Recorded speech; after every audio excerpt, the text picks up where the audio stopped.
नाज़रीन, Donald Trump पर हमला हो गया है तो सवाल ये बनता है, क्या वाकई हर बड़ा वाकया किसी बड़ी साजिश का हिस्सा होता है या कभी कभी हकीकत इससे कहीं ज्यादा सादा मगर खतरनाक होती है।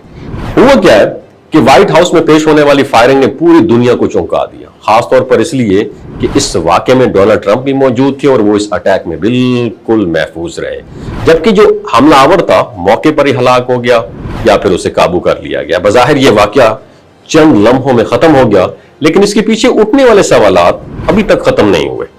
तो सबसे बड़ा सवाल ये कि आखिर इसके पीछे कौन था और उसका मकसद क्या था। तो इब्तदाई तहकीकात के मुताबिक अभी तक ऐसा कोई सबूत नहीं सामने आया कि इस हमले के पीछे कोई मुनज़्ज़म गिरोह, दहशतगर्द तंजीम या किसी मुल्क का हाथ था।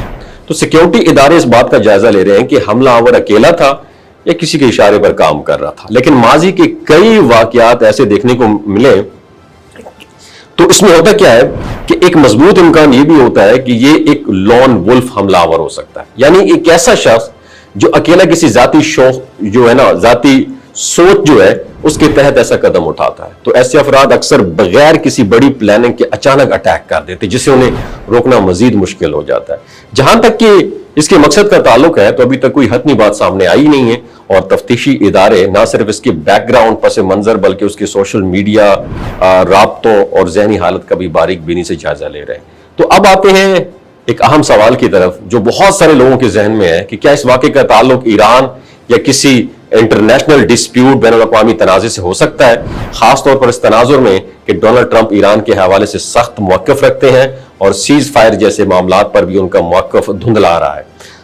हकीकत यह है कि इस वक्त तक किसी भी तहकीकाती इदारे ने इस वाक़े को ईरान या किसी बैरूनी मुल्क से जोड़ने का कोई एविडेंस पेश ही नहीं किया। अगरचे आलमी सियासत में कशीदगी अपनी जगह मौजूद है और बड़े रहनुमाओं को मुख्तलिफ जो है ना ममालिक उनसे खतरात वो भी लाहक हो सकते हैं, लेकिन हर वाक़े को डायरेक्टली किसी मुल्क से जोड़ देना यह दुरुस्त तज्जिया कभी भी नहीं होता। और यह बात जरूर हकीकत है कि डोनाल्ड ट्रंप जैसे बड़े और मुतनाज़िया सियासी रहनुमा हमेशा खतरात की जद में रहते हैं और उनकी सिक्योरिटी आम लोगों के मुकाबले में कई गुना सख्त भी होती है, क्योंकि खतरा सिर्फ बैरूनी दुश्मनों से नहीं बल्कि अंदरूनी अनासिर, शिदत पसंद अफराद या जहनी मसाइल का शिकार लोगों से भी हो सकता है। और यही वजह है कि ऐसे वाक़यात के बावजूद वो महफूज रहते हैं, क्योंकि सिक्योरिटी इदारे हर लम्हा एक्टिव रहते हैं। और आखिर में ये कहना गलत बिल्कुल भी नहीं होगा कि ये वाक़या एक वार्निंग है, लेकिन इसकी पीछे छुपी हकीकत अभी मुकम्मल तौर पर सामने नहीं आई है। सवाल ये नहीं है कि खतरा है या नहीं है, बल्कि असल सवाल ये है हम किस हद तक हकीकत और कयास में फर्क कर सकते हैं। क्या ये वाकई एक बैनुल-अक़वामी साजिश थी या एक फर्द का खतरनाक फैसला था? तो इसका जवाब हकीकत मुकम्मल होने के बाद ही सामने आएगा, लेकिन तब तक जरूरी ये है कि हम खुद को समझदारी और तहकीक के साथ देखें, ना सिर्फ अंदाजों की बुनियाद पर अपने इस वाक़े को देखें। आपकी क्या राय है नीचे कमेंट सेक्शन में जरूर बताइएगा। अपना ख्याल रखिएगा। अल्लाह हाफ़िज़। लेकिन इसकी पीछे छुपी हकीकत अभी मुकम्मल तौर पर सामने नहीं आई है। सवाल ये नहीं है कि खतरा है या नहीं है, बल्कि असल सवाल ये है हम किस हद तक हकीकत और कयास में फर्क कर सकते हैं।